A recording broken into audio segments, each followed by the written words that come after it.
13,000 रुपये का जुर्माना इसलिए लग गया क्योंकि वो सार्वजनिक स्थल पर मास्क पहने बिना गए थे। भारत में भी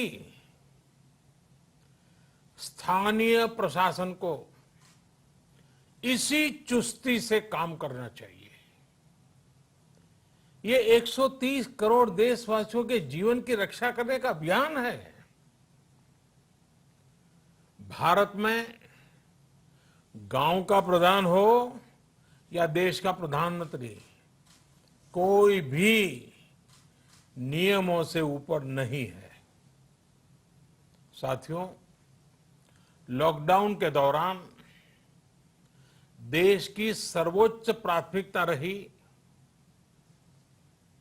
ऐसी स्थिति न आए कि किसी गरीब के घर में चूल्हा न जले।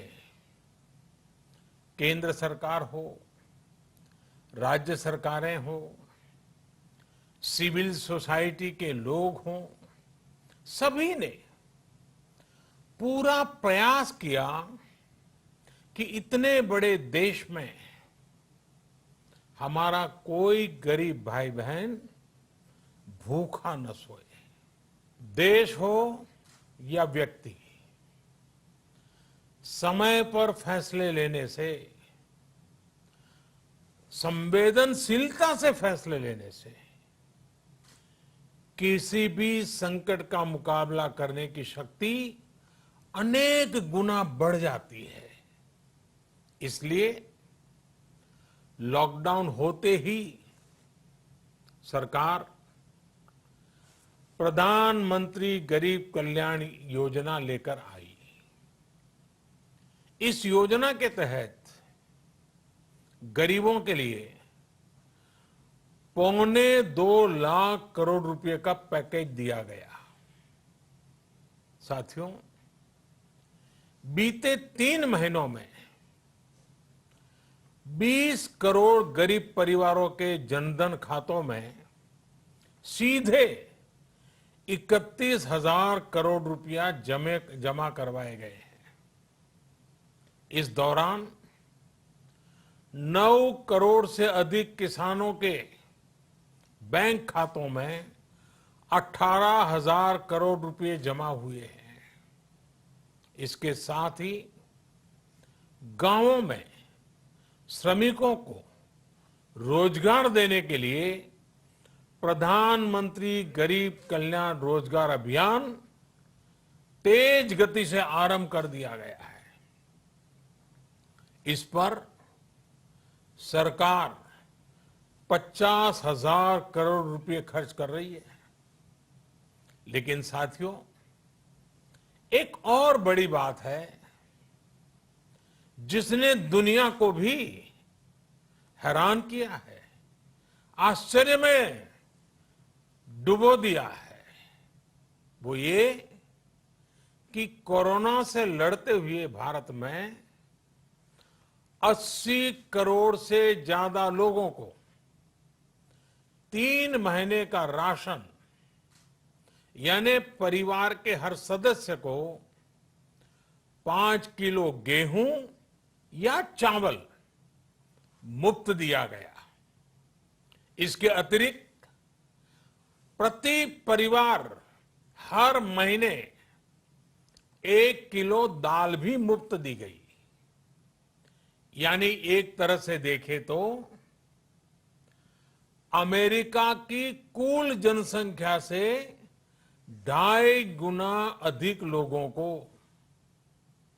ब्रिटेन की जनसंख्या से 12 गुना अधिक लोगों को और यूरोपियन यूनियन की आबादी से लगभग 2 गुने से ज्यादा लोगों को हमारी सरकार ने मुफ्त अनाज दिया है। साथियों, आज मैं इसी से जुड़ी एक महत्वपूर्ण घोषणा करने जा रहा हूं।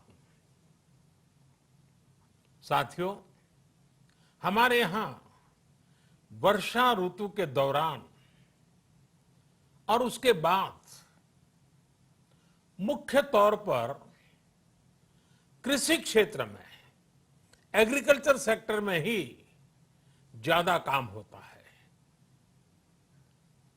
अन्य दूसरे सेक्टरों में थोड़ी सुस्ती रहती है। जुलाई से धीरे धीरे त्योहारों का भी माहौल बनने लगता है। अब आप देखिए, अभी 5 जुलाई को गुरु पूर्णिमा है, फिर सावन शुरू हो रहा है, फिर 15 अगस्त आएगी, रक्षाबंधन आएगा, कृष्ण जन्माष्टमी आएगी, गणेश चतुर्थी आएगी, ओणम होगा, और आगे जाएं तो काटी बिहू है, नवरात्रि है, दुर्गा पूजा है, दशहरा है, दीपावली है, छठी मैया की पूजा है। त्योहारों का ये समय जरूरतें भी बढ़ाता है, खर्च भी बढ़ाता है। इन सभी बातों को ध्यान में रखते हुए ये फैसला लिया गया है कि प्रधानमंत्री गरीब कल्याण अन्न योजना का विस्तार अब दिवाली और छठ पूजा तक, यानी नवंबर महीने के आखिर तक कर दिया जाएगा।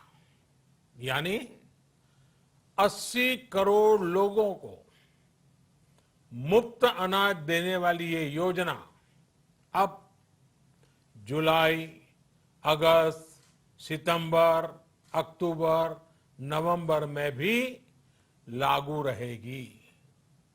सरकार द्वारा इन 5 महीनों के लिए 80 करोड़ से ज्यादा गरीब भाई बहनों को हर महीने परिवार के हर सदस्य को 5 किलो गेहूं या 5 किलो चावल मुफ्त मुहैया कराया जाएगा। और साथ ही प्रत्येक परिवार को हर महीने 1 किलो चना भी मुफ्त दिया जाएगा। साथियों, प्रधानमंत्री गरीब कल्याण अन्न योजना के इस विस्तार में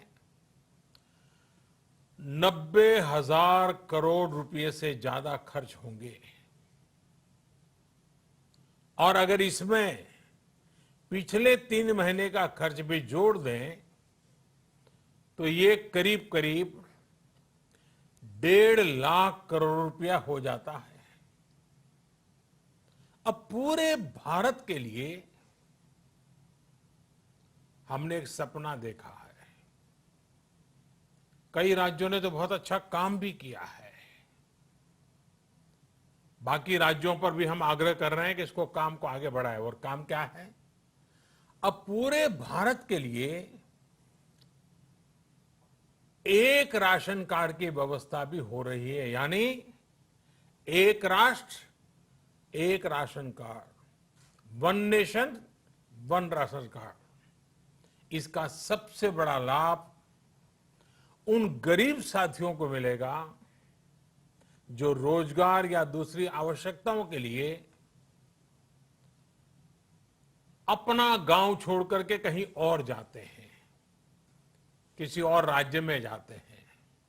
साथियों, आज गरीब को, जरूरतमंद को सरकार अगर मुफ्त अनाज दे पा रही है तो इसका श्रेय प्रमुख रूप से 2 वर्गों को जाता है। पहला, हमारे देश के मेहनती किसान, हमारे अन्नदाता, और दूसरा हमारे देश के ईमानदार टैक्स पेयर। आपका परिश्रम, आपका समर्पण ही जिसकी वजह से देश ये मदद कर पा रहा है। आपने देश का अन्न भंडार भरा है, इसलिए आज गरीब का, श्रमिक का चूल्हा जल रहा है। आपने ईमानदारी से टैक्स भरा है